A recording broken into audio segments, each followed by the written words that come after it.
Der Gemeinderat ist dagegen, dass die Rosi Apps für den Christkindlmarkt spendiert, weil das eine hinterfotzige Reklame für die Verlunge Brauerei war.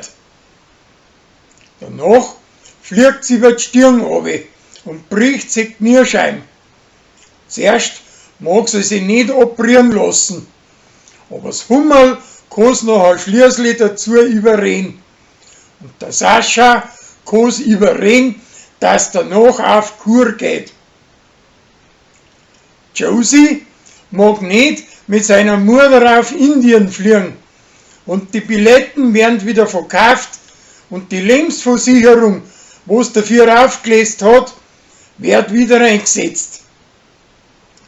Sarah findet einen Erdäpfel, der wo ein Klick bringt, aber die Uri macht eine Erdäpfelsuppen draus. An Berli wird seine Lieblingskuh krank, aber die preußische Wirtstirn findet außer was ihrer feit und holt einen Viechdoktor und der macht's wieder gesund. Der Gerstl kriegt einen Pokal, weil er sich mit Vögeln auskennt, aber den verspielt er beim Kartenspielen. Der Michi möchte ihn wieder zurückgeben und lässt ihn gewinnen, aber er kommt dahinter und nimmt es nicht an. Danach findet aber die Uri einen Schlich, wie es ihm schließlich wieder zukommen lässt.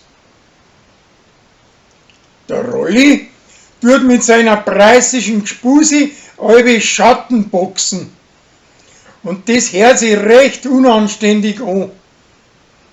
Aus der Waldhütten hört man auch sowas und Josie schaut nach und erwischt einen Chris mit der Kathi beim Stopfer. Der kauft für den Vogelhof einen neumodischen Gusseisern Abfindkranz. Aber das nackerte Gestell gefällt denen gar nicht. Und drum deren sie ein paar Taxen auf, dass er etwas gleich schaut. Sarah druckt der preußischen Wirtstirn ein Bussal auf. Und danach fragt sie sich, ob sie jetzt selber auch eine warme Schwester ist. Der Pfarrer treibt ihr die Flausen aus, aber samt dem versteht sie sich nimmer so gut mit ihr. Der Flori möchte sein Tankstelle verkaufen, damit dass er seinen ledigen Schratzen einen Kindergarten zahlen kann. Aber dem, der was kaufen möchte, geht's schön um einen Grund. Und drum verlangt er von ihm, dass er zuerst die alte Hütten anreißt.